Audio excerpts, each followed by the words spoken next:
There we go. All right. That was a crisp and yet subtle opening from that fabulous Nod Hill beer, Chris. I Chris, I didn't show spill everybody any. this label. What's that? Say again? I didn't spill any.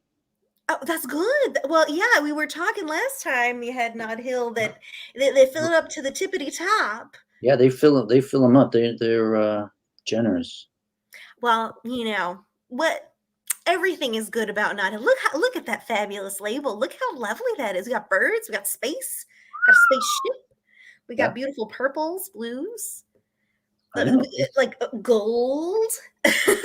There's a whole new thing out there for those artists and graphic designers out there is Craft beer beer label label designer. design. Beer label design is a big thing now.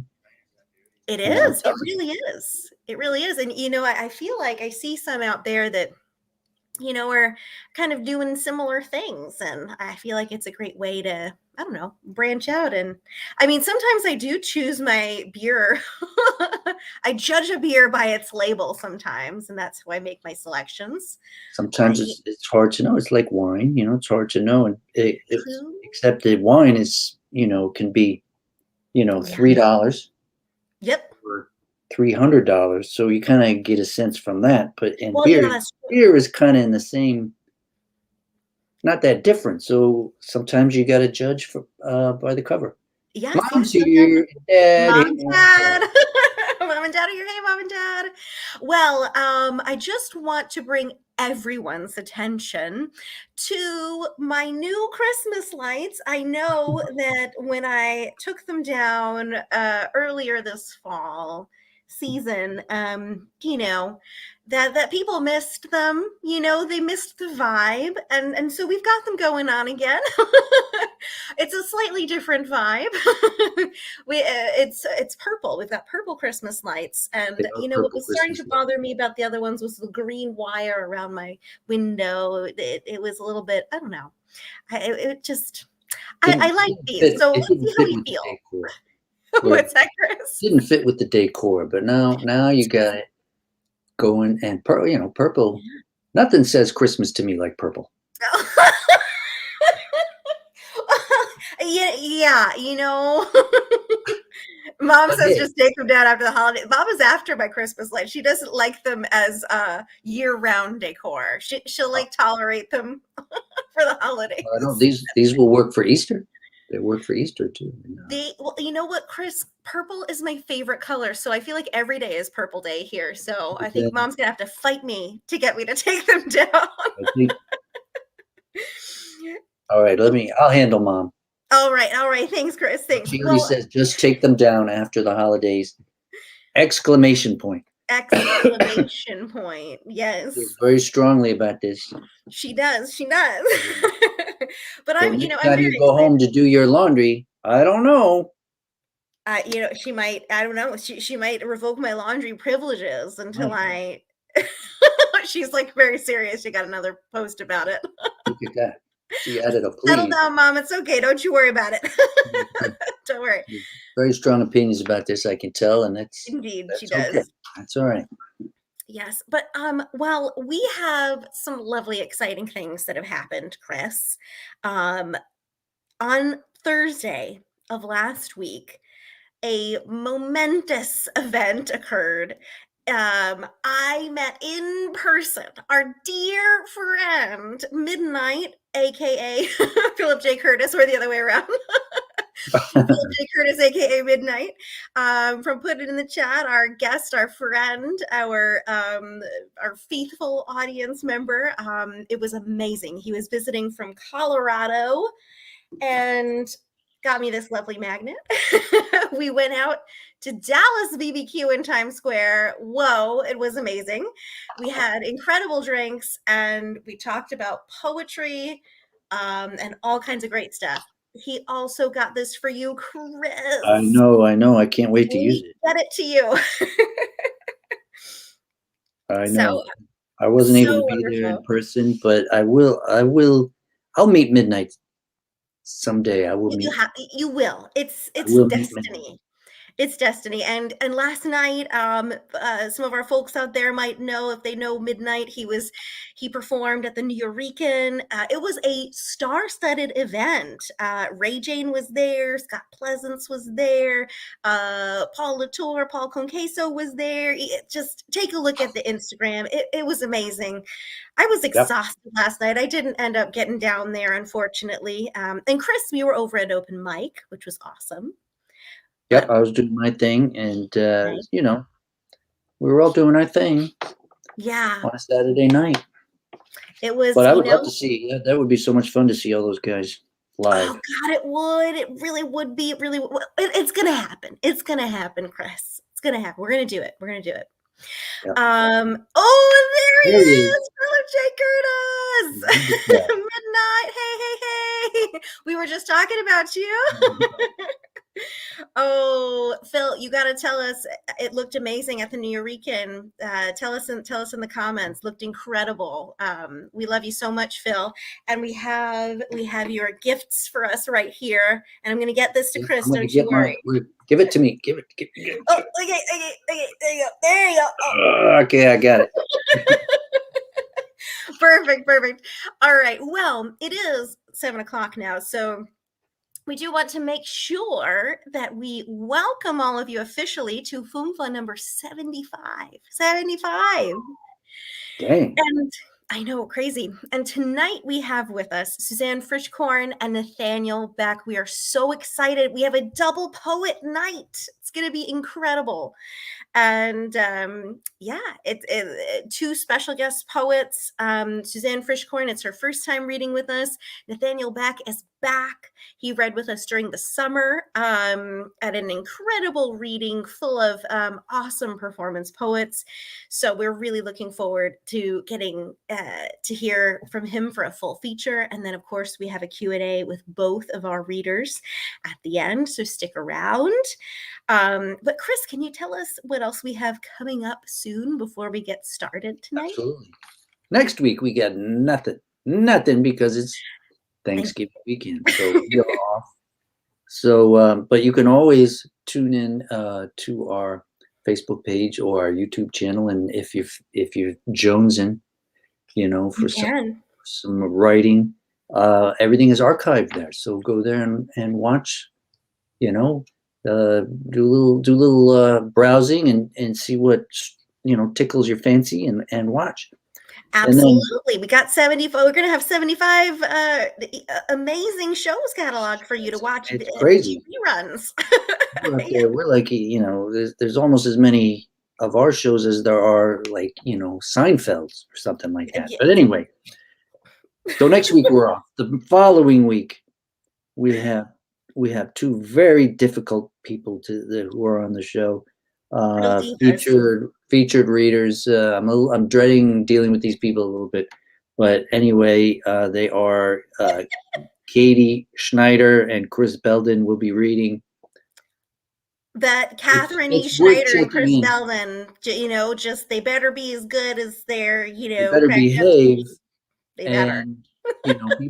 People should tune in because you don't know what's going to happen. There could be fireworks. And then the following week, December 12th, we have our annual holiday night open mic, and we got a whole bunch of groovy people lined up, and we'll talk about that more as we get closer to that. But it's going to be an evening of fabulous holiday fare, and so that's on the 12th. Check it out. Listen, get your holiday beverages and treats. Get your Santa hats out. Get festive and get ready. Put your purple lights on and purple lights on. Exactly, Chris. That's what people need to do. I just need to say, Philip J. Curtis just said in the chat, Thursday was such a classic day. It was an incredible day, Philip. It was an incredible day. We had an amazing time. He gave me a prompt. I'm challenging myself to write this poem. He did. It's a great one. Prompt. I'm challenging myself to write this poem and read it in our feature, Chris, coming up in 2 weeks. So just stay tuned. Stay tuned, everybody, for that. Yes, Phil, we love you. But we do need to Need to get the show on the road here. get the show on the road. We need to bring up Suzanne Frischkorn. Welcome, Suzanne. There she is. You. Thanks, Chris and Katie. It's great to be here. I appreciate you facilitating all of this and excited to be part of number 75. Woo! Yes, we're absolutely delighted. We're super excited to have you, Suzanne. Thank you so much for being our guest. I'm going to introduce you with your bio, and so many things I want to ask you about during the Q&A time. But here, let me share this with the audience. Suzanne Frischkorn is a Cuban-American poet. She is the author of Fixed Star, forthcoming from Jackleg Press, Lit Window Pane, Girl on a Bridge, and 5 chapbooks. Her honors include the Aldrich Poetry Award for her chapbook Springtide, selected by Mary Oliver, an Emerging Writers Fellowship from the Writers Center for her book Lit Window Pane, and an Individual Artist Fellowship from the Connecticut Commission on Culture and Tourism. She is an editor for Poetry is Currency and serves on the Terrain.org editorial board. Absolutely awesome. Suzanne, we can't wait to hear you. Thanks, guys. I am going to begin by setting my timer so I don't go over the time. And I am going to read a few poems from Fixed Star, which, as you said, is forthcoming from Jackleg Press in 2022, September 2022. The only thing I think you really need to know is that the title of this is Cuban Palomita. And Cuban palomitas are a snail that are only found in Cuba. They're very beautiful. They're very colorful, and they have a spiral. And they're actually endangered because they're so sought after by people who can collect snail shells. Cuban Palomita in Fixed Star is one of 2 sonic crowns. And I'm just going to start. I'm going to read the first 2. There's 12 in all. It's one of my favorite forms. Cuban Palomita. Birth cleaved me in half. The sea I grew legs in, now a dissonance, a fixed star. The Atlantic where I summer cannot diminish the dichotomy. This figurine with its sash cinched by gold leaf, its delicate arm grafted with glue. It's the din of fiesta I hear on the boardwalk, that green button of memory, an earring tucked into an envelope found in a bureau with the scarves. Found in the bureau with the scarves, an imprint of identity, a single gold ball stud, evidence of cultural piercing, a lace dress, a first language, all myths once we moved north. Washed on shore, we lost our heritage. Sometimes it happens when you're standing. Watch yourself. Perhaps it's as effortless as drifting, the soft light of a street lamp on a November morning, taking the edge off the stars.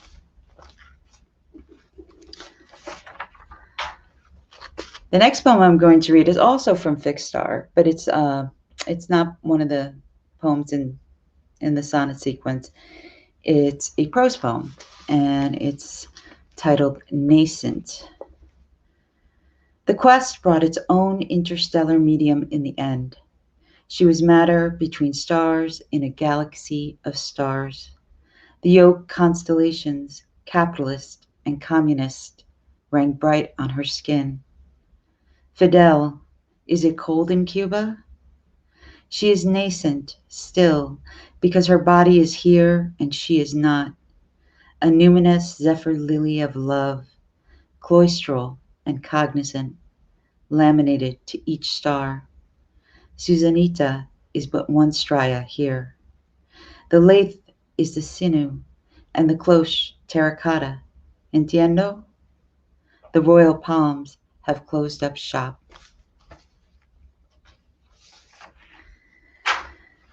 So the next poems I'm going to read are from my new manuscript that I've been working on. And in 2016, we moved from an old factory industrial town to a rural area with lots of open, protected space. And it was like a culture shock for me. I was stunned by the natural beauty of this area. I had never lived in such a beautiful place. I had never lived in a place that wasn't a city or a town. And I was opened with wonder at the beauty, and also at, you know, all the wildlife that we would see just crossing through our lawn. And about 6 months later, the 2016 election results came in. So I was in this very strange juxtaposition of being open to wonder and beauty, and then 4 years of feeling pummeled every single day that my personal values were being attacked, whether that was, you know, women's rights or civil rights or environmental concerns. So a lot of these poems came out of that time. This first poem I'm going to read was actually written right after the 2016 election, and it was a call from terrain.org for letters to America. And here was, which is actually still going on. It's a really powerful series. And here's my contribution to that. Dear America, it's time to teach my daughter how to shoot an arrow, how to use a knife, how to hit the center of a target. It's bloody work, but she should know.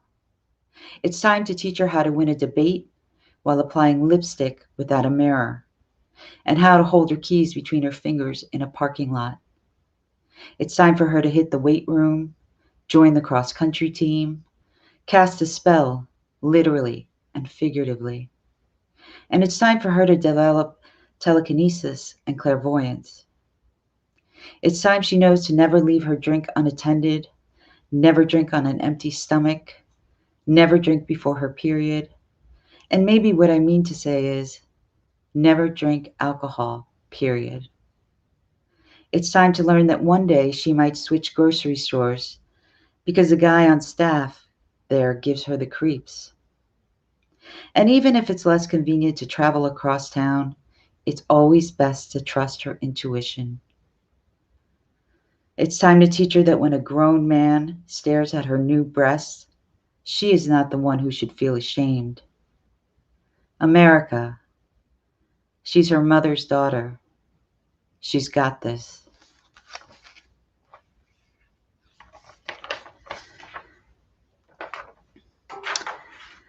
This next poem I'm going to read, I wrote after reading the autobiography of Keith Richards from the Rolling Stones, and it was called Life. And Keith Richards has a Connecticut estate, which is about 15 minutes from our tiny little barn house in the woods. And one of the things we share is a forest. So I wrote this poem after reading his biography. Or his autobiography, I should say. Keith Richards, I was with you. I was with you, Keith Richards, even when you rhapsodized about those sweet honeys who fed you and warmed you on the road with their soft bodies. Those were different times, and I forgive you. Keith Richards, I believe you about Mick Jagger. Frontmen always get ahead of themselves. Keith Richards, I too only ingested high-quality pharmaceutical-grade Coke and wouldn't touch what passes for euphoria on the streets today. Keith Richards, I was with you like a friend as you presented the best version of Keith. May I call you Keith? I was with you all the way until you opened your garden gate and stepped into my primeval forest, that happy hunting ground of the Iroquois, the old Indian burial ground turned nature preserve, backing up to your house. I was with you, Keith Richards, and the deep lake and the waterfall. Keith Richards, I stood apart from you when you and George decided to catch fish named Oscars, so big and so tasty. I was off to the side when instead you caught the mythical snapping turtle, often spoken of, seldom seen. Green and slimy, it lumbers out of the lake with your fish. A prehistoric creature, its mouth about to pop and snap. You drop your rod, pick up a rock, and crack the turtle on its shell. It sinks into the lake, immense, ancient, last seen by the Iroquois. And that is where I left you, Keith Richards.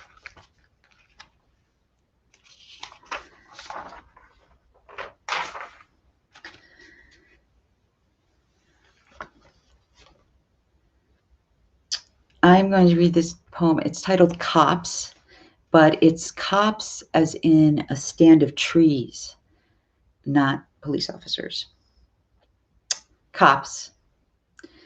When Congress slipped a note to sell off federal lands, to deforest, to develop, and to cut enlightenment from the American landscape, I began to memorize definitions for the words copse, gully, rill, rivulet, orchard, maple, oak, linden.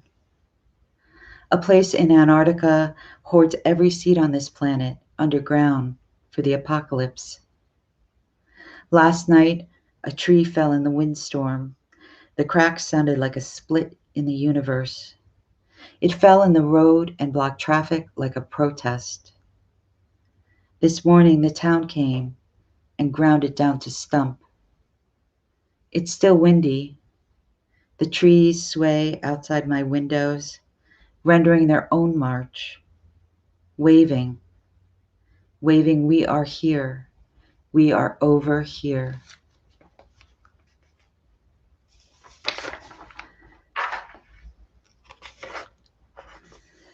The next two poems I'm going to read are from the very early days of the pandemic, that first spring where we had no leadership, where no one knew what was going on, where the hospitals, were overflowing and people were fleeing the city.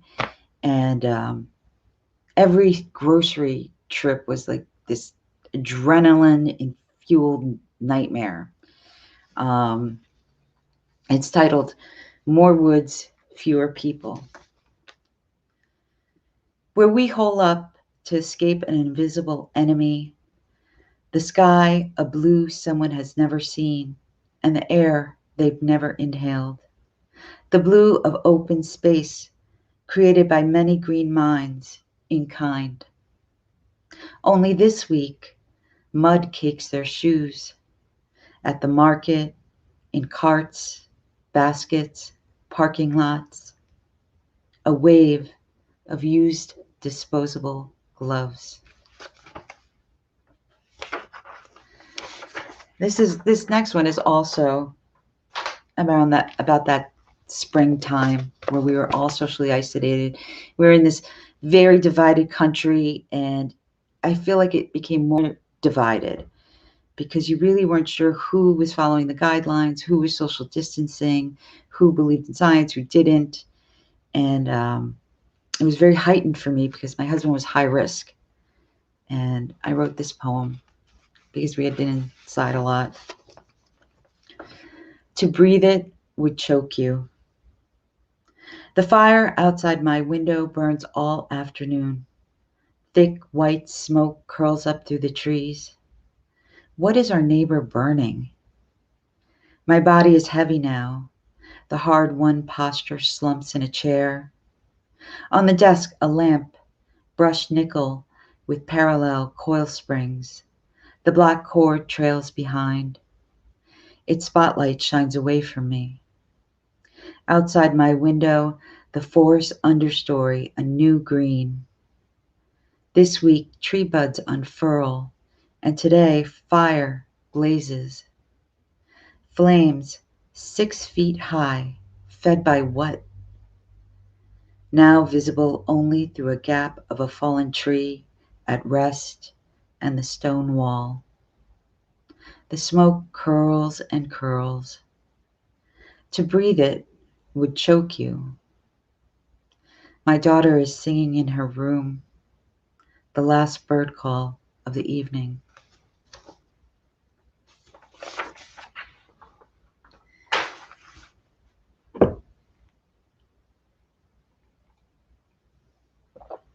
This next poem is from the before times. We had gone, my husband and I, down to the Whitney Museum to see the Andy Warhol exhibit. And after seeing the exhibit, we decided to, check out the rest of the Whitney because we hadn't been there in a long time.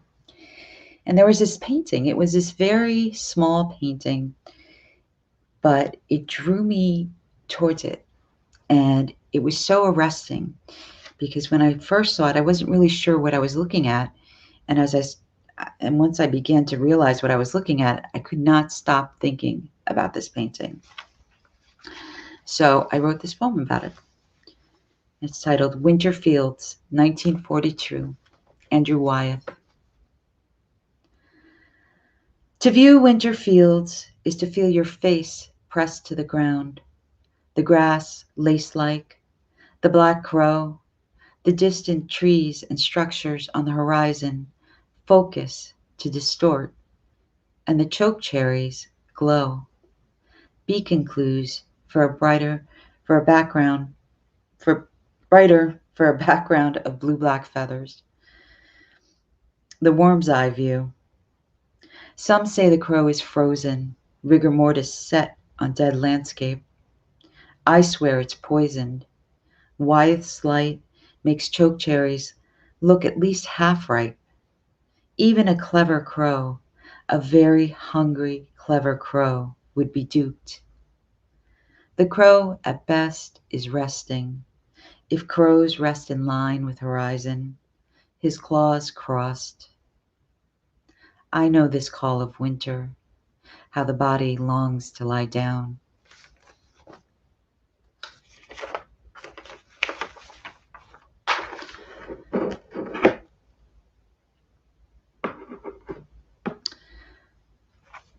This next poem, I think the only thing that might need a little explanation is that it mentions fae, F-A-E, and in this instance, they are wood fae who live in the forest. They're a folklore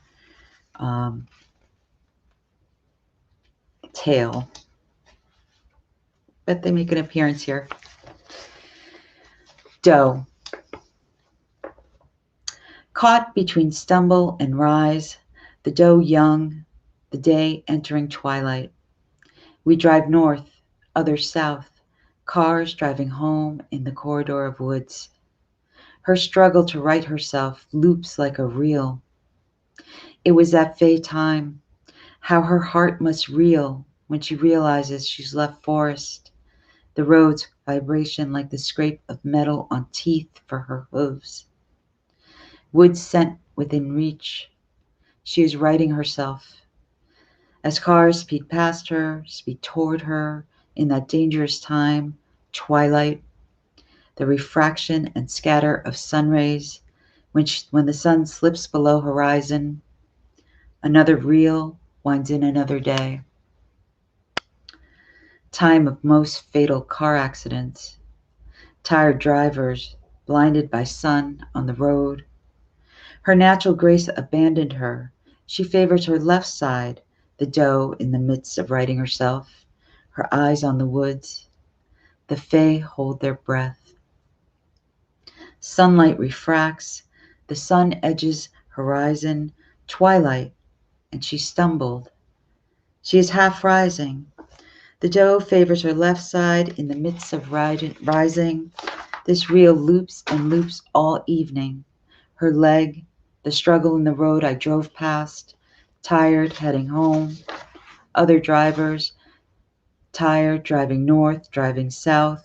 Cars on pavement in a corridor of woods, and she caught in the middle with shattered sun rays and the horizon at twilight. Her heart, my heart, reels. In my rearview mirror, the doe. I drove past the doe after she stumbles, and as the cars rush towards her, and like a reel that breaks, I never learn if she returns to the woods.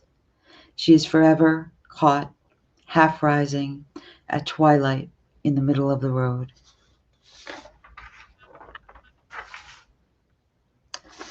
I am going to read, I was inspired and I remembered this poem because Katie mentioned getting a prompt.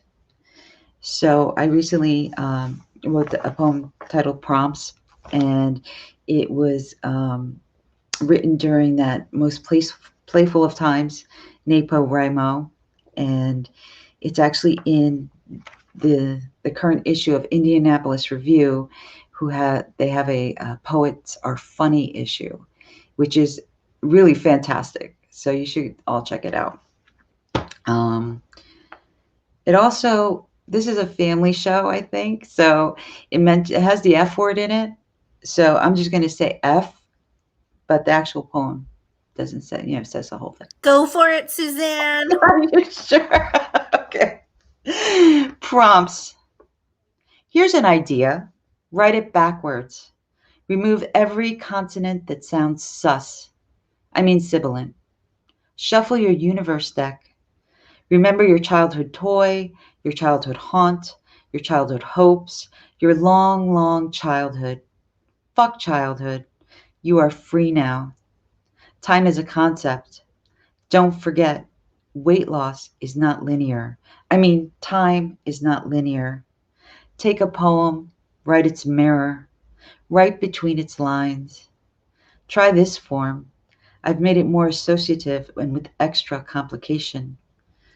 Cut words into small squares. Stir them in a water glass. Warm water. Add a tab of Alka-Seltzer. Call it performance art. Publish that. Write your anxiety dreams bits down. Prove yours is a special language, frightening and sharp. Leave it all to compost in a dark place for many rhymes. Walk away. Keep your eye on the moon. See, check my time here.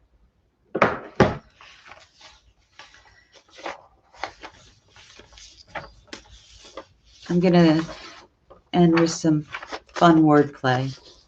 Upwind. In the boat and in the dress, in an arch and in a knot, this trail knits nowhere. My rings bathe in dishwater, a bait switch for a blue jewel. Bats mend a cap in the tree's silhouettes. Katydids root together with their hum. Chimney swifts flock to evening, leaving a dark veil above the fence, and scatter. They sail and steer into the fields. They bolt without buzz. The fish stores its song in the river. Woo! Gorgeous poems, powerful poems, rich, just image-rich poems. Fantastic. And I especially liked that one with the profanity, the poets can be humorous. I love that. That was fucking great. We encourage profanity here. But hey, listen, I looked up this Palamita thing while you were reading that poem. Those are some crazy looking snails, man. I love that. Look those up. I'll have to do the same, Chris. Yeah, I just said they were kind of cool. I've never seen them. I'm flattered. Thank you, Chris. And Well, Suzanne, you really I brought us to the woods. Sorry, go ahead, Chris. No, I had to see because they sounded so cool. So it's, the age of Google. Let's go for it. Absolutely, absolutely. And I love how you brought us to the woods and brought us into your life. And, I know that so many people are like, oh, it's another, I'm writing a pandemic poem. It's like, yes, please. Like, let's catalog what happened to us and how we felt and how it was this total, like, so almost like otherworldly, dystopian, strange experience. And I really appreciated hearing all of those from you. Awesome stuff, Suzanne. Thank I you think so we much. we could put together a little anthology of those Yes. of pandemic poems that we've heard on here. Oh, Because we incredibly started good in March of 2020, so Yep. they're always good too. Absolutely, and just so helpful for us to reflect on that and to process it. Awesome stuff. Thank you guys so much. That it's so your feedback is, that's so wonderful. So thank Thank you. you. Thank you for being here with us. Everybody who has any questions, because there's a lot to chew on in your poetry. There sure is. We love it. So people put your questions into chat, and we will get. Keith Richards is a turtle murderer. Yes. We'll talk I about that. can't even look at him anymore. I'm like, how could anyone? Exactly. Yes. I hear you. Put your questions in the chat for Suzanne, and she will be back during our Q&A time at 8. So, make sure you save those questions, type them in the chat. Thank you so much, Suzanne. thank you guys. Thanks. We are going to bring up our next reader, who we are so excited to welcome back on the show for a full feature. Please welcome Nathaniel Beck. Yay! Thank you so much for having me back. Of course, Nathaniel, thank you so much for making the time for us. We can't wait to hear you once again. Chris, will you do the honors of sharing his bio? I would be absolutely honored. And wait, hold on, I lost it. There it is. Okay, Nathaniel Beck is a writer and artist from Northeast Wisconsin. He was selected Editor's Choice for Poetry in Phoenix Magazine and was a semifinalist for Eber and Wien. I hope I'm pronouncing that right. Their poems can also be found in Narrative Northeast and The Purposeful Mayo. He has completed nationally for spoken word at the National Poetry Slam and Individual World Poetry Slam. He organized and hosted Get Lit, a literary series that was nominated Best of Orlando, Florida. He is the recipient of the 2020 3 Mile Harbor Press Poetry Book Award for his collection, Atrophy of the Boy Who Became a Wishing Well, which came out in June of this year. You can find him curating The Wind online at ncbekpoetry.com. Excited to hear you, Nathaniel. Take it away. Wonderful. So I thought I would do some of my more familiar work as far as I deal a lot with masculinity and depression and love, and also additionally abuse and things like that. So I thought I would go into that and then finish it off with a couple things in particular with Wisconsin, which is where I'm from, and it's been highlighted as of late. If you're not aware, please pay attention to the news.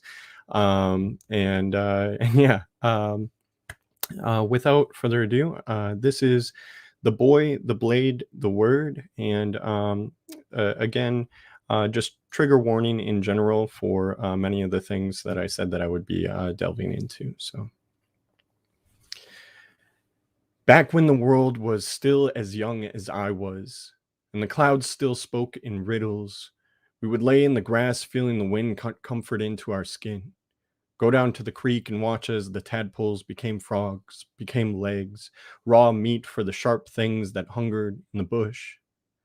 Back when we were still boys, pretending to be children, and manhood hadn't snuck up under our beds like a closed fist after a hard day's work, we were still able to make anything with our hands, catch butterflies fluttering, chase dandelions in the wind. Back before the storms came and claimed us numbered, made arcs of our bodies for our feelings to weather the storm. 'Cause man don't break tears in silence, does he?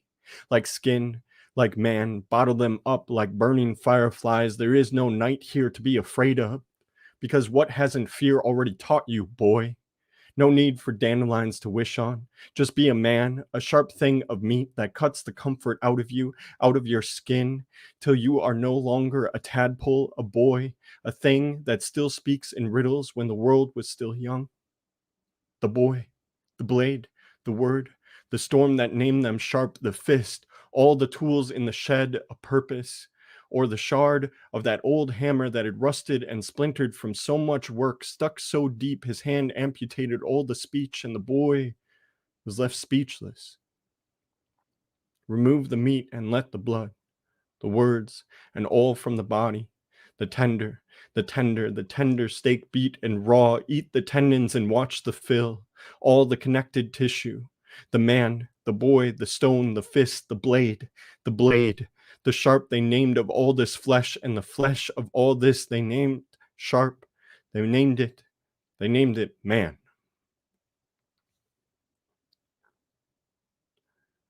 So with this, I'm going to be kind of working through a bit of a story that details a lot of things and my relationship to manhood and my relationship to my father, my brother, to Wisconsin, and then also kind of like how those things are very toxic in our community. So this is titled Legacy, and for anyone that has dealt with this, I do apologize, and specifically, I want to say that you're not alone. My father once taught me that that baseball is made up of legacies, and legacy is soil. Etch-a-sketching backyards against blue jeans, grass, a lightning storm beneath our feet, following each footstep home. And home is empty, white picket fence, no gate, all stadium and no team, just tight breaths caught in a vacuum called alone. And alone is boy, is he a man now, stranger? Come play catch with him.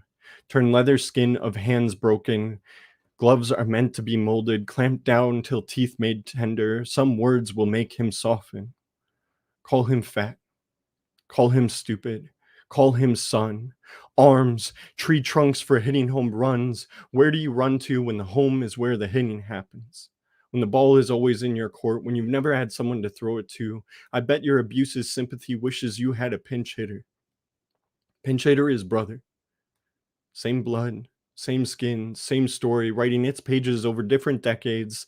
Bruises, a card collection of best hitters you call family, you call strike, an echo chamber of stadium seating where no one's watching you. Strike, all fingers loaded, postmark for Louisville. Strike, you are out. Outnumbered by years, fist finding their way through your family tree, outpaced by blood boiling at the roots, outsmarted by abuse now called father. And you see, a fist is so much harder to see when it's shaped like a hug. And legacy is soil. Stain stitching jeans you wear in your backbone, blood, a lightning storm beneath your feet, following each footstep home. And home is always family, always empty to you now. Thank you. With this next piece, it kind of details growing up like as a farmer's son, and kind of dealing with some of the things that, like, I guess the amazement that kind of comes with that, and then also like some of the other things, like learning how to work hard and stuff like that, but then also just some of the things that, like, you have to deal with certain family issues and things like that, and then kind of how that describes itself. But this is Colt and the Bit That Led It. I have lost the garden I planted here, riding that old little Tykes tractor, plowing the dust off the soil like time was a product of laughter. In the beginning, I chased the shadows of tall tales where a man's bare hands were as good as his word. I saw my father as he saw his, Power is no more a word as it is an experience, and I have seen the way earth was moved by those hands enough times to know some tales are true. He, my father, held a grown horse in his arms. Have you ever seen the way domestication can shake the nature out of something? I've seen the way 900 pounds can have the open pastures carved out of them. Most things I would imagine feel like clay to God. The way anything can be molded so easily to resemble an idea. The way my father was the carpenter, the mason, and the man. A farmer's son broke the earth open enough times he learned he could make it his own. I wonder if he had a green tractor too. Rodeoed through the tall grass pastures, felt the hum of the plastic, foot pedals and 3 wheels of madness. A kid can look like anything with a full smile. You know, the dust always breathes cleaner up here. That's why we never speak of it settling.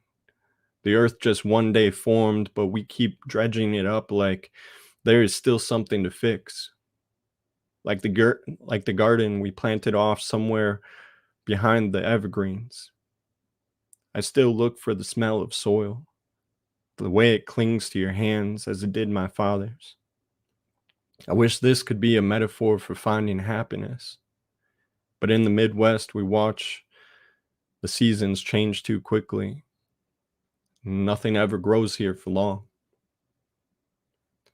So much of these poems that I'm reading today are actually from my book, Atrophy of the Boy Who Became a Wishing Well, which is the recent recipient of the 3 Mile Harbor Press Poetry Book Award for 2020. I'm so grateful that they found worth in my words, and I hope that you all do as well. So definitely check that out if you can, and support smaller presses, and support my work if you enjoy it. This next one is also from that book, and still deals with much of the same themes that we had been talking about so far. And then it's going to transition into more of how like self-medication and things like that kind of come into play from dealing with a lot of these things. But this is titled Well Water. The faucet always smelled of garden rake, pulling through our taste buds like mud. The barn door always said things like, "You fucking get back in here." And I think it was the way wintering, shivering hinges that still makes it tough to open up sometimes. Some things get stuck closed for a reason. The shovel always dug the ground wrong, set the earth crooked like a cattail in the fall, and the tool shed always held my hands with a hammer like, "You're going to fucking sit here till you fix it." But a child's understanding is a hard thing to nail down. Calluses and burns make a tough skin, and so did you. The paint always chipped after a good season, shed the snow and everything with it, but we coated the wood to hide the rot. I'm sorry. Words can be a tree root to a concrete wall the way sickness can be of blood and bank accounts. The day we lost everything, I met you, shook hands with the earth, and laid a promise beside the pear trees. Apologies are not always said, but act out just the same. We are all just well water, here to return here again, and I wish for the storm that finally takes this house, and I speak into the wood and ask it for forgiveness, and I let you in. But what hello has not stirred this before?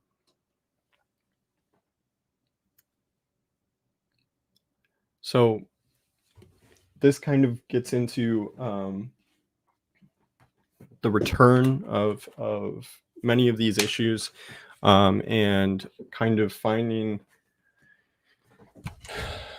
I guess, a solution in alcoholism and things like that, which is also very prevalent in Wisconsin. And so a lot of things that I've dealt with like throughout my life, a lot of people just solve it by going to the bars and by drinking it down. And and not going to seek help. And I would definitely suggest that if anyone is dealing with any issues, to definitely seek help. It's helped me in the past, and specifically, while I don't condone alcoholism or anything like that, I have dealt with it, and it is partially due to a lot of these issues. So this is titled Infection. Last night I drank vodka again, trying to clean my body of who I was, the acid in my stomach dissolving the remaining parts of my thoughts. I slept well, maybe on a pile of shoes, a hallway, the hole of a toilet this time, anywhere but a bed, anywhere the sickness couldn't find me. This morning, in the shower, I tried to cut my father's anger from my tongue, let the blood run clean. The taste of iron caught my words, like my father had been working in the garage again. My father's face in the mirror made my mouth a workbench for memories. It spoke like clenched fists in the pit of my stomach, and I tried to wash those hands down, clean my face of it. Vodka, the best brand of Tums for a stomach ache like this, but you can't clean the past from your body. I tried once, drowned in enough liquor to be dead, but some wounds can't be cleaned in alcohol, some too deep to be seen. They hang on to the living parts of you like memories are their infection. I remember a home-turned toolbox, and I was the best tool for working out frustrations. I still hear the way a hammer slips off nails in my speech. Stripped screws, the skip of a drill, the snap of a bolt. My body still carries the noises of broken things. For me, the garage was never for fixing, just for breeding anger. One morning I noticed it had spread to the living room, to the kitchen, to my bedroom. Some days I learned to find other places to stay, learned to stay away from the sickness, but this morning I felt it. Clenching at the edge of the sink, breathing behind my eyes, I think I saw it in the lines of my face. Every day I wonder if I caught it. Every day I hope it wasn't genetic, but I hear the same voice speaking for me behind a face I no longer recognize. So I try to drown it out, even when they say it will kill me. I drink through the bottom of bottles like there is a cure at the end of this journey, but some cuts you can't wash clean. Even when you soak your skin in alcohol, trying to cure your body of remembering half of who you are. Some infections create new diseases. Some infections will never go away.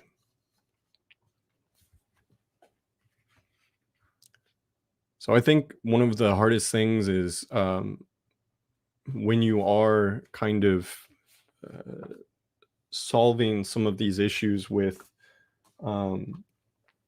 alcohol or drugs, or anything that you may be self-medicating. You don't even you can kind of realize the falling down of that situation, and you don't even realize how far you've come. You just realize that you're continuing to fall, and while it's helping you in one way, it's destroying you in another.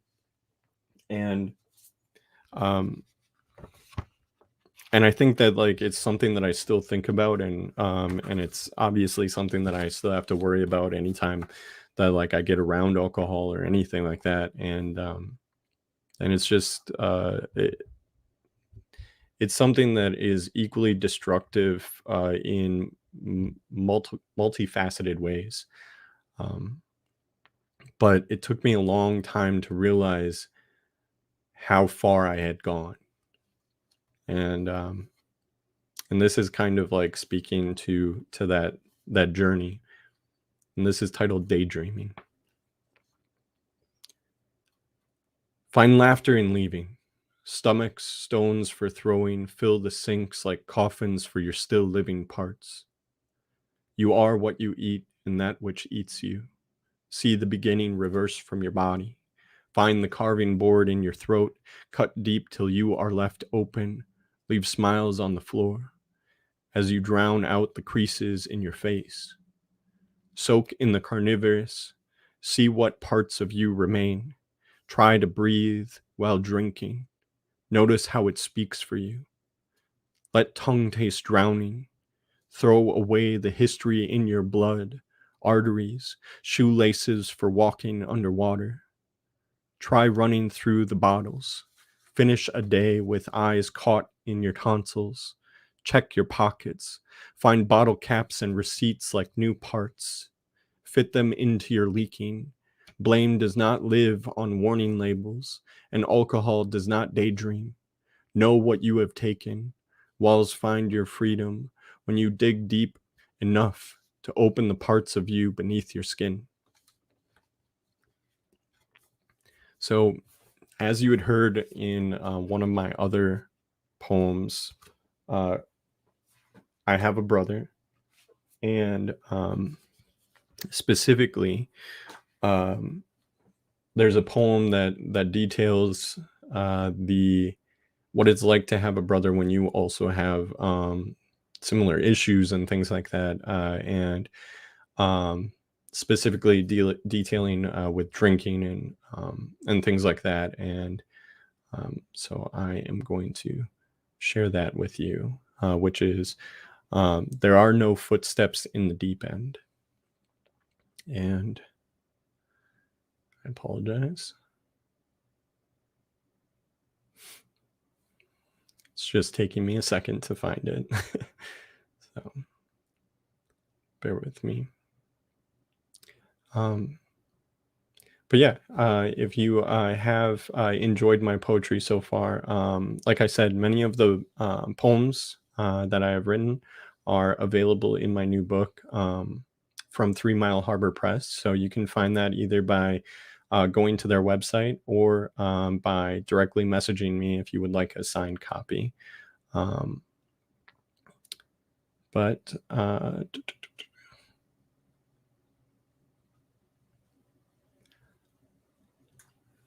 are no footsteps in the deep end. We are all doctors making prescriptions of receipts. I never talk about what it is like to have a shadow. You are never really ready to be of your blood, make a handful of promises and leave them. When I was 5, I learned I would be an older brother. We never see the eyes that watch us closest. This is all a dance we make of our understandings, choreograph the words and the way we speak them. I have made a medicine cabinet of the corner bar, swallowed the glass full and made a chaser of my smile. It is easy to make a mockery of the face till you rinse lavender with your blood. I thought I was dealing happiness for smiles. I thought a lot of things. I've been the open tomato sauce can in the garbage, buried friendships in more ways than one, beneath time and dirt.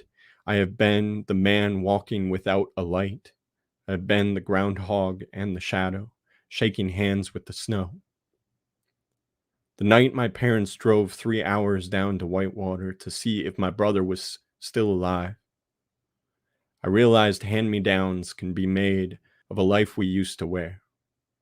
It can be a half-empty night, re-emerged as the fool on the table, the swollen eye full on Fleischmann's, or 4 knuckles, a steel rod, anything that asks for more than you can offer, anything that wakes you up at 3 a.m. like a threaded needle. I have made an apple orchard of bad decisions, picked the land clean and sipped on misery. I tell myself, you are not the wicker basket. I tell myself, you are not the silver glass reflection. You are the light I now walk into. I tell myself lies. I tell myself, you will be all right. You are not the darkness I leave behind. You are the future I walk into. So, with dealing with a lot of issues pertaining to masculinity and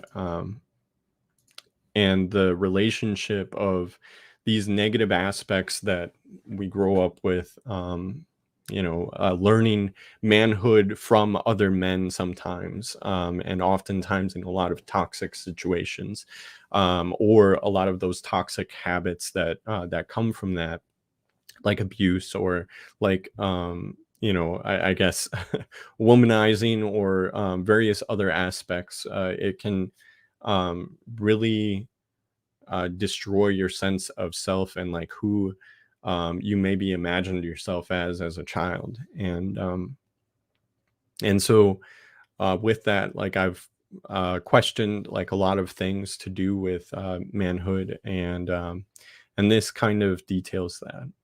This is Roadkill and Other Myths. Some days when I look at myself, I am a deer in headlights. But what do you do when you start to resemble the car? A deer is not a vehicle, but don't they hit the same? Head on and reckless, my face resembling a 30-year-old car. I have seen this body of a rusting heap before, bailing down on my childhood. I called it anger. I called it burning wreck. I called the car man. I am not this car, this aggression, this metal body for breaking. I am the deer. But once you have been hurt by a weapon, you are afraid to become one. You will often see yourself reflected in their metallic. Replace your name with fear until your face resembles it. Adolescence can look like survival when mating season is a 4-year residency and growing up. Mark your territory like a rub is the only way to write your name. Kiss the gravel with your teeth enough and you will forget what your own mouth is supposed to taste like. When I was a fawn, I ground the velvet off my antlers enough times to know masculinity was a weapon. I said it like windshield, but wrote it down like destruction on anywhere it would land, even when it was me. And didn't you know? Boys can become bucks if you make them. So call me young buck of a man, accident in the forest. Call me an accident. When you learn its definition like me, you walk into everything like it's a fight. Like this hasn't been a hunt, you have been outrunning since birth. Like you don't have to look both ways before crossing the street. Call this kind of trust another word for pain. When you learn to move your mouth through the vibrations of a car, how do you begin to speak when you start to make the same rumbling sounds? I wish I knew masculinity through a different voice like. Can ambition be more than anger if you make your family sound like wilderness? Can you know sex without clothing yourself in pornography? Can you be a father if you never leave? Can you be more than violence, be more than abuse, be more than a weapon? Can you hold on to someone with antlers and never hurt them? Can you see the light on the road and not become the fear? Am I the deer or the car? Barreling down this road, even if I find myself on a different path, full throttle, heart and engine that hasn't quit yet, with this loose muffler smile that hangs and scrapes sometimes, this flat tire speech that keeps speaking even when the rubber has worn off. It will sound like, I am not the car, I gotta keep running. I am not the car, I gotta outrun this. I am not the car. So, I appreciate you all for coming out. I'm gonna do 2 more poems, and then that will be it. So I hope you guys have been enjoying hearing me. And these specifically are detailing. Actually, I'll do 3 more. I apologize. So I want to close on something that is specifically going on currently, and like things that are talking about Wisconsin. But this next one is Memoir of Clouds. And so in kind of a response to this inability to know whether or not masculinity is a good thing, or how those things are, this is kind of in a way a response to that. I have unmarried my longing morrow from this tethered choir of skin, this autumn of molting gallery of cicada wings. Is it time to discard this earthly husk? I have littered our conversations enough with parts of my body, given my all to this rustic moon, this vengeance of shadowed beds, or all that I have put to rest. Your name no longer hibernates in my cheeks. And isn't this a death worth burying? And isn't what we had a type of always, a practice waltz of funerals we made of the night, of our voices, how I gave the strongest parts of me to you? The first time I abandoned myself, I was 10, 16, 21, 27. Is age just a number or a collection of goodbyes we keep celebrating? The first time I abandoned myself is a lie I let it linger in me now. A still reminder of all the mirrors I have become, shattered returns of an echo, a kaleidoscope of bladed selves. I remember the first time I clung to anything that was not my blood, and I named it love. And what is love if not something we can touch inside us? And what is touch if not everything I have opened with my body? And what is an opening but the sky? This god of unending sunsets, how every day is a sort of death we keep accepting, and every morning is a return, a stammering palm of lungs, these anxious gifts of fleeting song, this orchestra of internals I have known to harden, this memorial of muted fauna I keep grieving. I hold a photo of a child, palm adrift in question, a teddy bear, an eternity of permanence between them. The boy, the hand, the lush abundance of soft welcoming. Did I ever touch it? How removed I am from this, doppelganger of benign beginnings. Even now in my 30s, hands outstretched in the vastness of my own learning, I am a metropolis of vacant children, a chasm of vanishing clouds, a still calm of disjointed shadows. I wish I could splinter this unloved delicate into me. But this photo is no longer a form of ownership, and I am no longer a form of this boy. In its place, my first memory is actually the tractor, the cowboy, the knife fight. Maybe if I try hard enough, this tractor can be a metaphor for growth, this cowboy a long noon survival, this knife fight a form of severing the long from the dark. Maybe I can make a cemetery of failed beginnings, these memoirs of preserved smiles, a covenant, this poem, an oath to avenge all that I have given, this skin, this blood, this ripe meadow of love me nots.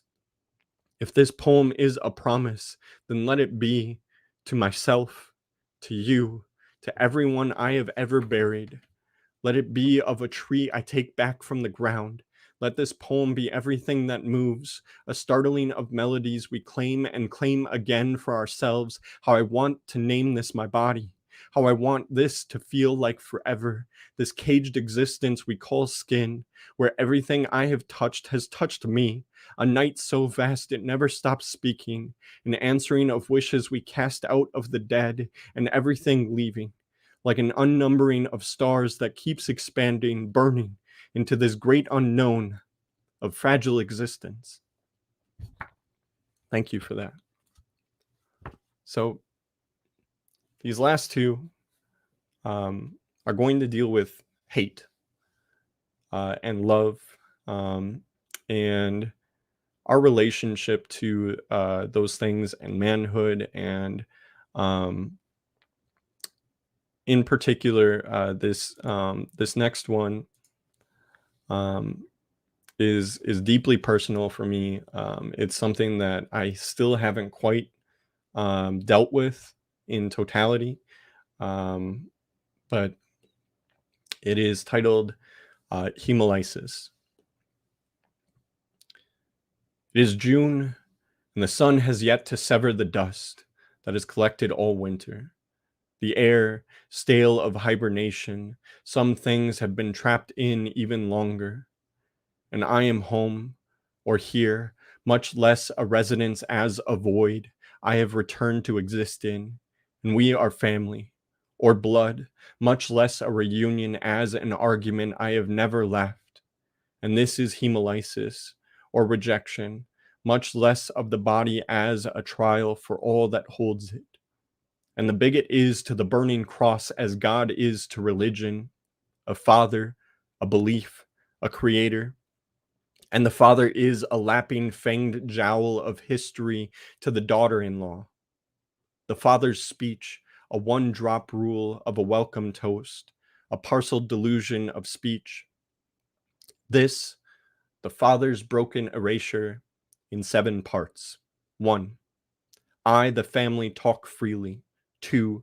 Don't want black woman. 3. Love your dog children. 4. N-word. 5. N-word. 6. N-word. 7. I thought you were family. I'm sorry if I was wrong.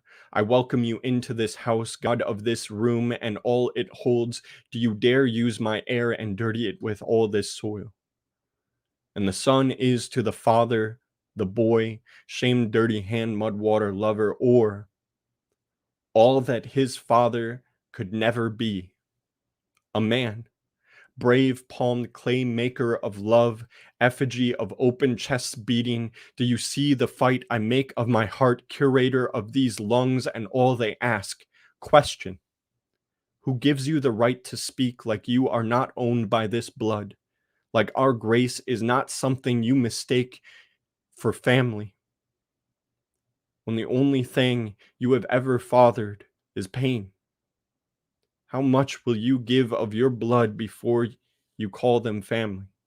O God of this now empty room, crown barbed, tongued, alone, maker of dust and keeper of air, who will come to tuck you into the ground when I am gone? Who gave you the audacity of words to own everything you have said, to speak of my family like you are a part of it? If we are of the same kind, let me be of another. If we are family, let it be of the lie. If we are blood, let it be of the kind you spill and leave behind, or that of hemolysis, a form of removal, where our bodies can no longer cohabitate. If loving can win against Virginia, what makes you think you are any better? To demand of me who I love, let this rejection be of you, of racism, of hate. Let this be a beginning, a healing, a new type of love. So I will love and love and love till death, till dust, till all that remains is my family. Thank you so much. And to close it out, this is a poem that I believe I actually have done here before, but it is, I hate how this continues to be relevant, especially now, and it details manhood, Wisconsin, the recent events that we've had with guns, things like that. So this is tradition.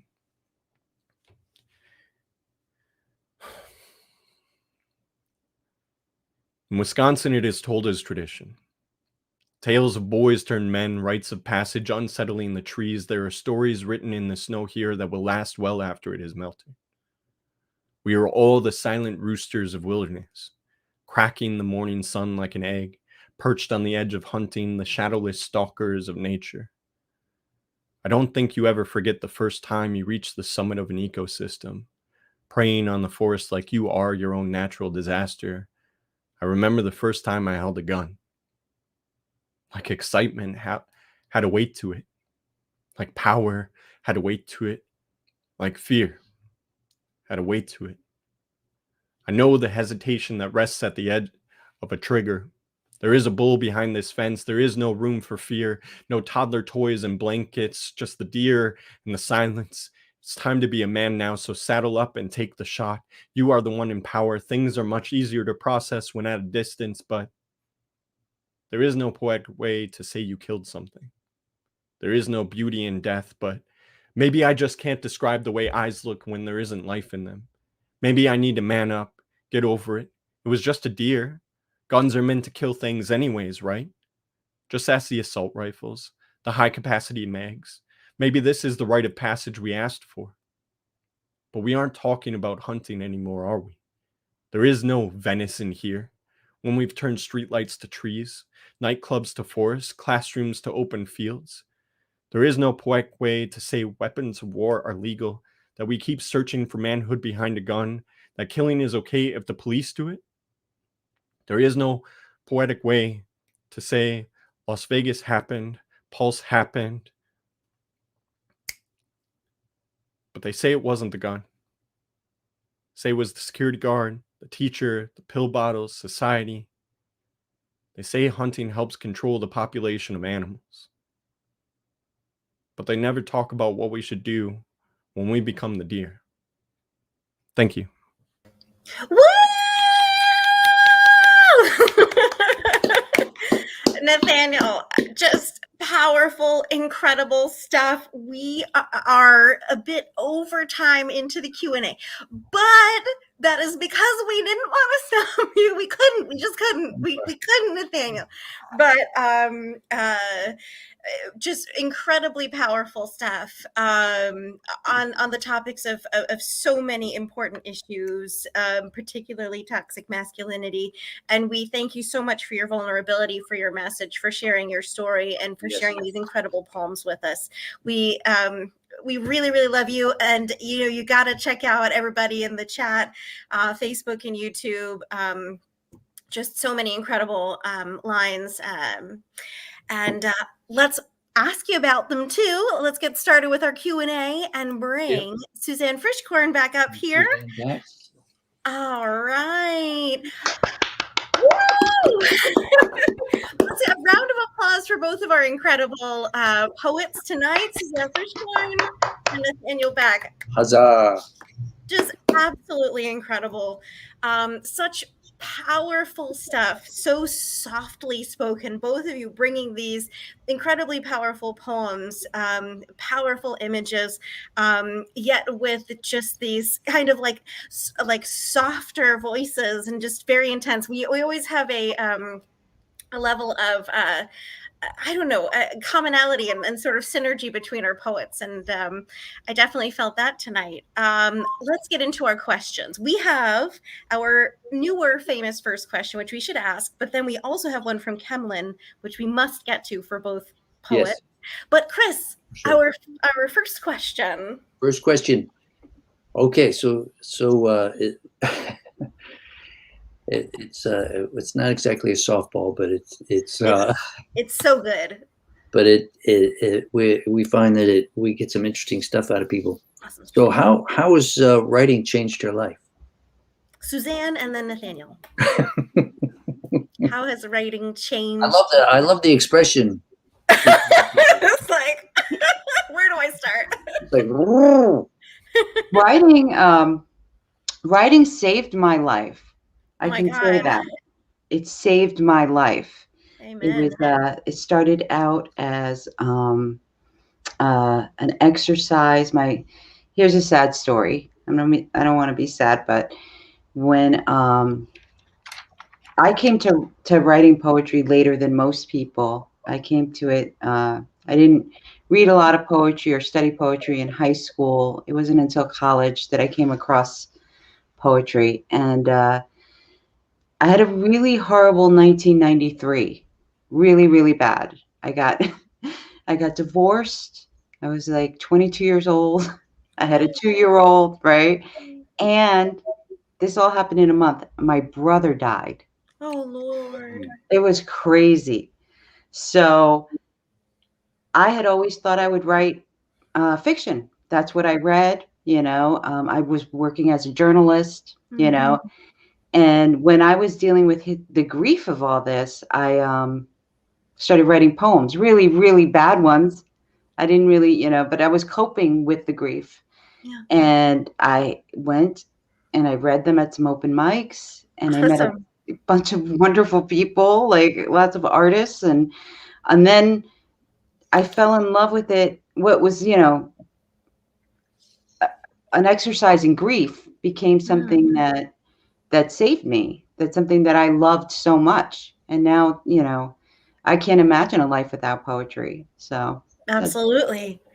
Incredible, Suzanne. That was a long time ago, but right. But what an incredible story. All those intervening years, it's look what's happened. Right. So let's have Nathaniel, but I want to have a follow-up question when Nathaniel's done, because this is interesting to me. Okay. I mean, I would like to first mirror what Suzanne said, that it's definitely been something that I wouldn't say as much saved my life, but Mm, has been a way of healing, yes. and also has pushed me into places that I would never have been. Yes. So very much so. It's been a way of in a lot of ways an added tool in the Mm, toolbox of, like, I guess, dealing with a lot of what life has to throw at you. But also, in addition, I am absolutely horrible with, like, social situations and people, and I'm extremely introverted, so forcing myself to essentially be in front of or around other people has been wonderful, and also has afforded me the opportunity to, like, travel to different places and see amazing. different people. So yeah. Yeah, that's Awesome, great. Nathaniel. That is so, so, so good. Chris, I love this first question. You know, these answers resonate. They're totally Well, relatable, yeah, and they give us an incredible window into your life. we And learned so much, and Suzanne, given your answer, and Nathaniel, yours, as well as your poetry, there's so much pain in there. It's mm, pain. It's wrenching and fascinating, and with poetry it becomes, you know uh, the pain is not beautiful, but the poems are beautiful. But I wonder, like, if you hadn't experienced that, Suzanne, if you hadn't had that year, or those months, even that month, and Nathaniel, if you had grown up in, oh, I don't know, San Diego. I don't know. I'm just trying to think of the opposite of like, under different circumstances. Like, seriously, like, would you be poets? Would you still be writers? mm, Would you be writing just about different things? Like, how much it's like chicken and the egg. Like, how much of that poet was born with you, and how much of it came from circumstances? interesting. Well, I'll Go go for it, first. Suzanne. I would have been a writer. I was a writer. I was a writer all through school. English was my best subject. I was already working I was on the school paper, and I was working as a Part of it, right? journalist. Yeah. So it was how I communicated. Mm, Would I have been a poet? I don't think so. I think mm, people are broken into poetry. I really do. I have a lot in common with Nathaniel's background in a lot of ways, with yeah. toxic masculinity and all of that. So a lot of his work kind of resonated with me. But I don't think I would have become a poet, because it wasn't until I was trying to grapple with those deep, that kind of, and that's like, I was broken. So I probably wouldn't even, it would have been a different turn. I would have probably been a failed prose short story writer. Oh no. Suzanne, I fully believe in your Well, skills, poetry or otherwise. Yeah, struggling. I can't believe that from you. I don't know Suzanne. about Yeah, I agree, Nathaniel. failure is a I don't know. I don't think that's the right word. Well, I guess if I did take it to the level that I took poetry, I probably would have learned how to actually write a short story, right?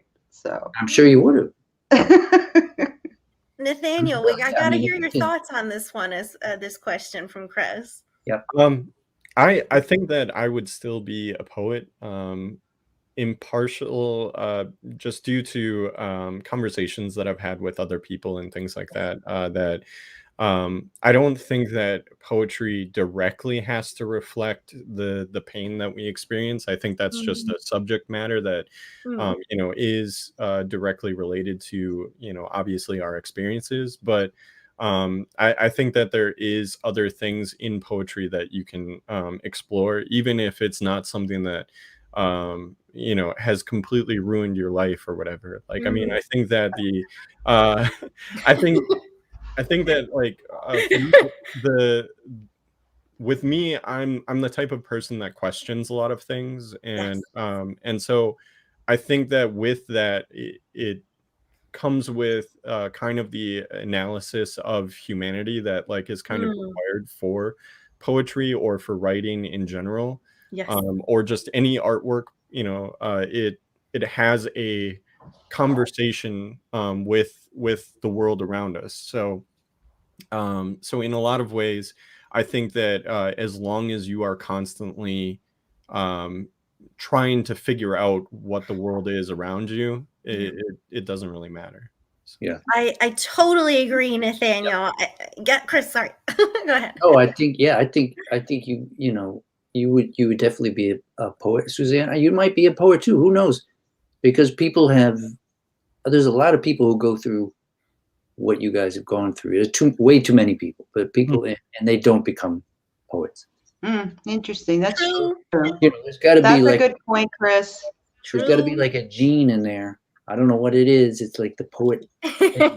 Like you're gonna Well, I be a think writer, too, you're yeah. gonna be a poet whenever it hits you.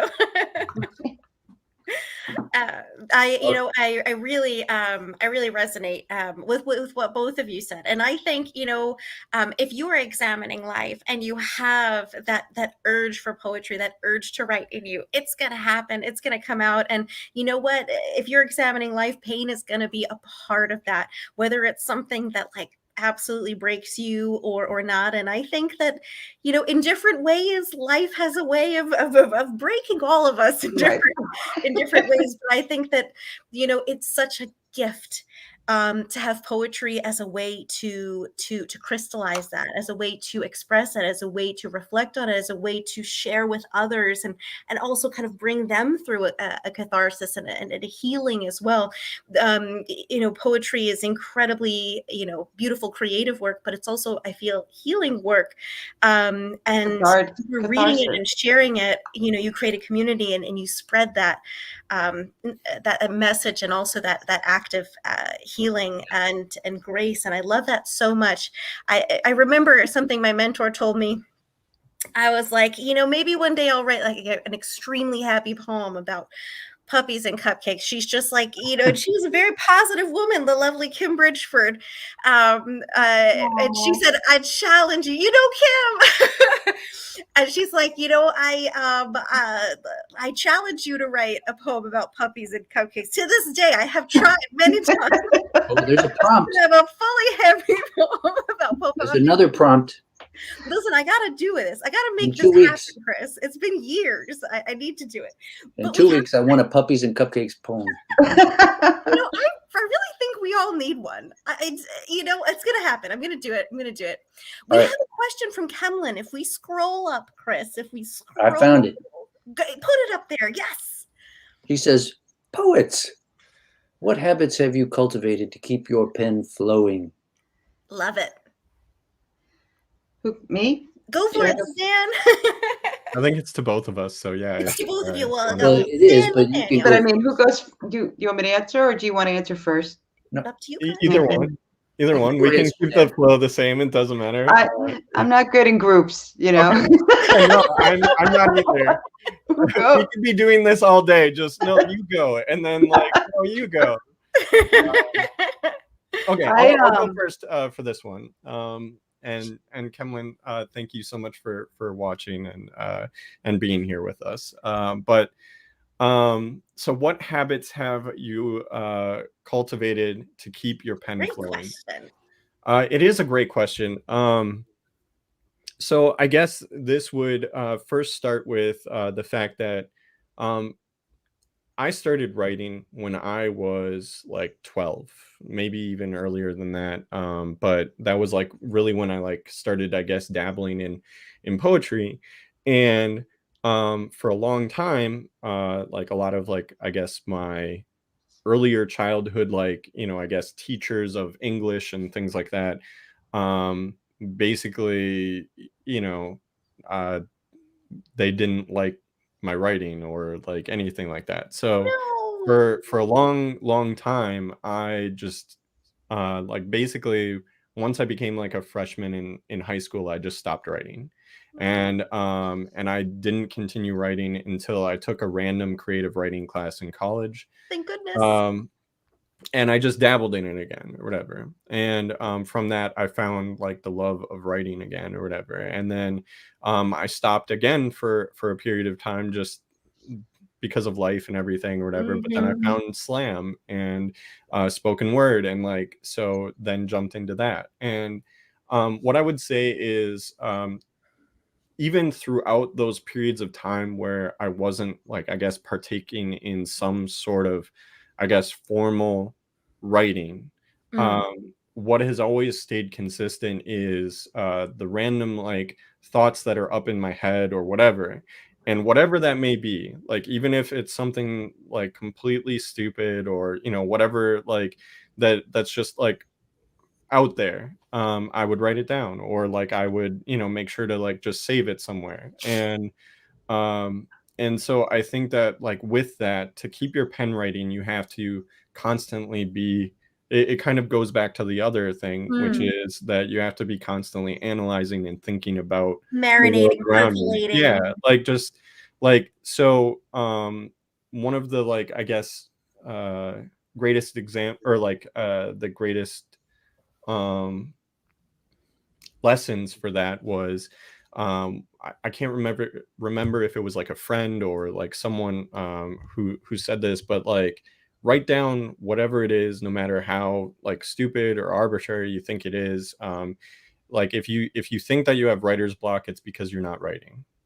And so just like continue to just write it out, like, even if it's just babble, like, it's just, yeah, like, just keep writing, and then eventually you will get to a point where, even in that like mess of soup of, like, you know, words and thoughts and whatever, there will be something that actually, you know, you'll recognize in it that you can then pull a poem from. Yeah, exactly.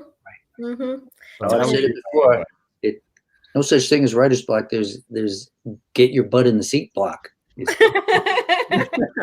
I love what you said, Nathaniel, like, even when I wasn't writing, like, you knew that that was an outlet, and you had things percolating, and you were writing things down when you wanted to. You were never like fully not engaging with those thoughts, and knowing that this, you know, that this can have an outlet, this can have a shape, this has a place. Absolutely love it. Suzanne? Well, I like the notebook thing. I carry a notebook. I write things down when, you know, it catches my eye. I participate in things like National Poetry Month, NaPoWriMo, and I use it as an opportunity for what I like to call, and I think it's a term from Robert Bly, deep play. I think it's important to remember the fun of writing, and it's very freeing, because you're not, I think what leads to me personally, to what blocks me, is perfectionism. And a lot of it is just, you don't want to make a mistake. So when you're having fun, you can make mistakes. You don't have to show anybody anything, you know, you don't have to send it anywhere. You can just have a good time. And I always try to go back to that beginner's mind, having fun with it, keeping a notebook, you know, a little one, you know, that you can just, if you see something, you can write it down. Also, I believe in just accountability groups. Sometimes I'll get together with friends and we'll do an email chain, and sometimes that'll help. You know, it doesn't matter what we write. It can be garbage. That's also very freeing. Right. So it's a way of getting your butt in the chair, because if you show up at the same time all the time, your creative person or your creative muse will know that you're there to create. Right. So that's the hardest part for me, is getting my butt in the chair sometimes. But then when you do have those fallow periods, like after you just finish a book, or after you've gone through a big project, you know, that's not writer's block. That means you're fallow, that you have to live, you know. It's okay if you're not creating, you know, a story or a poem every day. You know, it's okay to go out and participate in life, live, fill yourself up again. Maybe take some notes if you see something so you don't forget about it. But, Great. you know, also appreciate that time. Yes. It's creative work is very exhausting. I mean, Yes. nobody realizes it because it's not physical labor, but your mind gets tired. It needs to rest, Absolutely. you know? So I don't get too worried. It was a great question. I don't Yes. Yes, it From was. I Hemlin. don't get too worried about the quiet periods Right. because I've had them and then I've come back and been very prolific and then go back quiet again. Right. I You think gotta trust yourself that you're gonna come back. Yes. The first time that happened, I thought I was done, you know, writing poetry. Ha No, you ha gotta- ha ha ha. No, Funny, you gotta funny, you gotta funny. know that you As that if, right, it'll you could come get back. away. You'll get there. Katie, Yeah. I think these count as pearls of wisdom. So These are incredible pearls of wisdom. Like I'm just, wisdom. and I love the way that you know, that it's that both of you I want to say are like so humane and realistic about it. Like listen, like it like you just said, Suzanne, it takes a lot out of you to be creative, especially these kinds of poems which are really personal, which go deep, which touch on these painful and difficult issues. And even if you're not doing that, you're still kind of like digging and searching for the words and trying to crystallize it. And just a page or a page and a half of a poem can take years, right? So when you're done with that, when you have finished a manuscript, when you have a book published, and it's like, yeah, like it's okay to not be constantly producing. And I think that's some pressure we put on ourselves, to kind of like always be doing, but we need to take care of ourselves. We need to be good to ourselves. And also, like Chris just said, like to trust that, we're going to get back in that chair when it's time for that to start again, and to just trust that process and listen to your body, and be good to yourself, and know that you're never not being inspired. You're never not like Yep. percolating and marinating. That's what I like to say. And always, keeping your head in the game, meaning, not only paying attention, but also reading other people's work, which brings us to That's what I forgot to say. And I read a lot during my quiet periods. I read a lot all the time. So. Okay, then that's perfect segue for our book recommendations. Yes. So, Suzanne, give us a recommendation then. Anything. I would recommend the most recent book that I would recommend is Diane. There's two I would like to recommend. Don't get me started. I would like to recommend Diane Seuss's Frank Sonnets, her new book that just came out. Nice. And I would like to recommend Guillotine by Eduardo Corral. Both of them just really knocked my socks off. Nice. Thank you so much, Suzanne. We have this famous last question where we ask for a pearl of wisdom and a book recommendation. That's what Chris was just saying. Like your answer to that last question, like we got like a whole string of pearls out of both of you right there. So Nathaniel, we got to hear a book recommendation or two from you. Yeah. So I would probably say like two of my favorite writers is Hanif Abdurraqib. Yeah.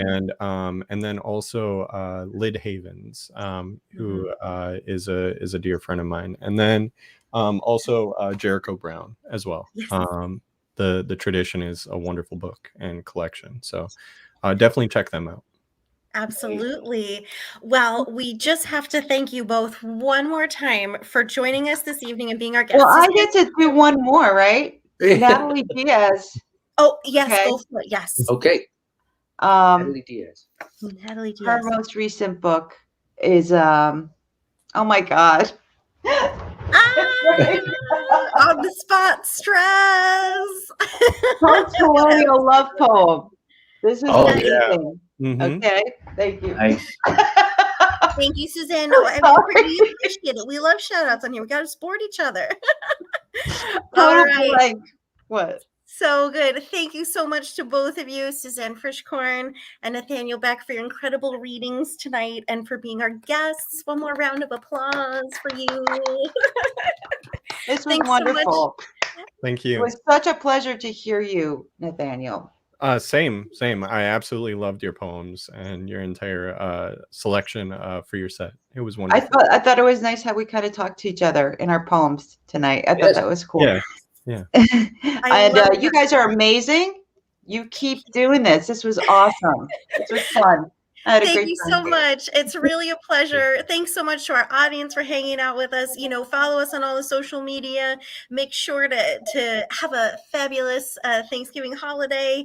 And we will see you back in December. And 2 weeks. yes, 2 weeks. And you know, those diva features gonna be myself and Chris, our annual time when we feature ourselves. That's right. And then our holiday night. So don't miss that. Don't miss that. Thank you again so much to our readers, our audience, and have a great night. We will see you in 2 weeks. 2 weeks.